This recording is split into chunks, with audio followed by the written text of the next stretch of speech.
few minutes, I'm going to tell you 3 brief stories. But before I do, I have a job for you.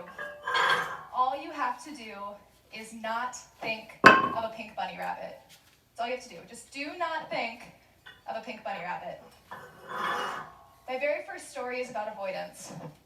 When I was 7 years old, me and 30 other girls on my dance team went home after practice, went to bed, and woke up with a stomach flu. Now, this was the first time in my life that I had thrown up, and it was miserable. My mom still jokes that she's never seen someone talk and laugh so much at the same time, because in between heaves, I would say, I hate this, I hate this, I hate this. But after 3 days, the heaving stopped and I got better. And a week later, we went to go get ice cream, and as I watched the customer in front of me order his gummy bear and vanilla ice cream, my stomach turned.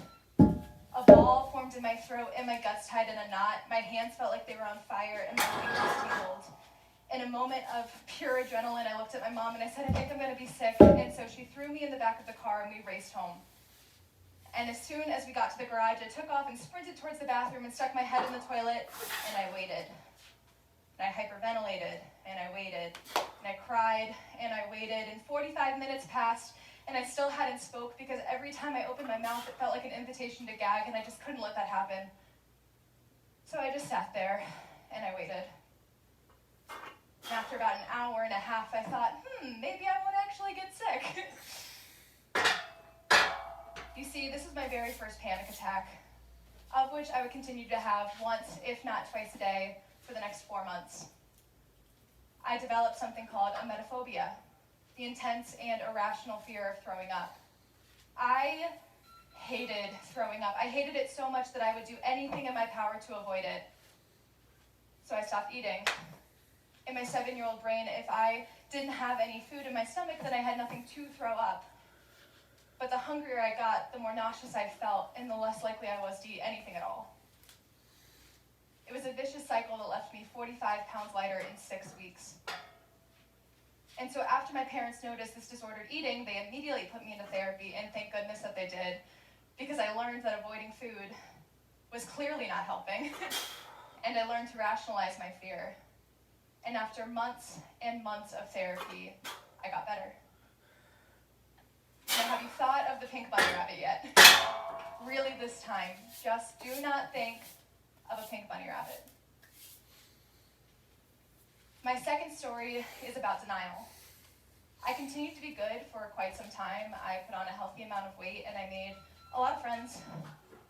I was doing so well that when an old neighbor of mine who had just recently moved out of Ohio asked me to come visit, my parents agreed. But we didn't know that my friend's parents were in a toxic, borderline abusive relationship, and we didn't know that extreme homesickness and a somewhat traumatic experience would tailspin into another battle with my phobia. And my months of therapy couldn't have prepared me for this, because this time it was different. This time I developed something called an obsessive-compulsive disorder. My obsession was throwing up, and my compulsion was to do everything in counts of 7. And I really don't know where I learned that 6 was the devil's number and 7 was God's.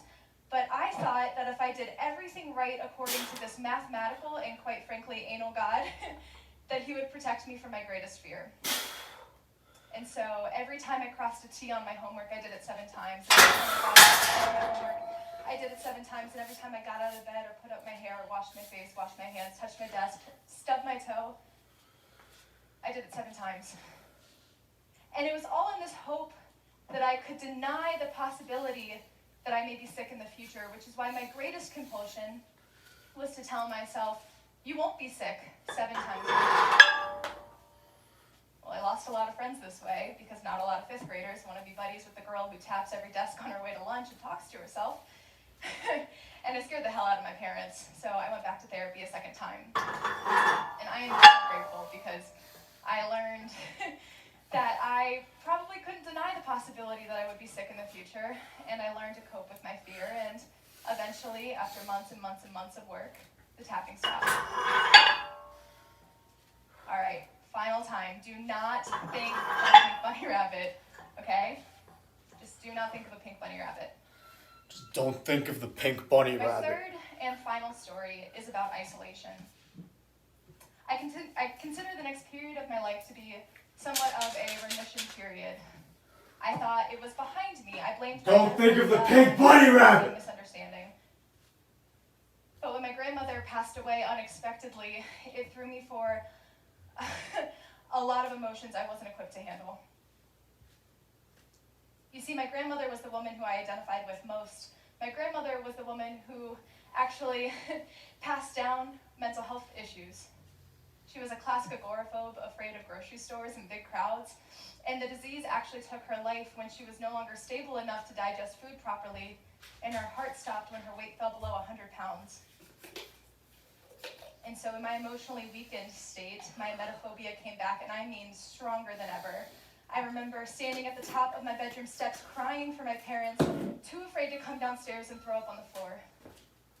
I remember the spot in the back of the nurse's office where I would go and hide when the classroom just felt too scary. I remember running out of dance practices because if I was going to be sick, I needed to do it on my own terms in my own room. And I remember having to go on half days at school, and I remember having to be on the dance team.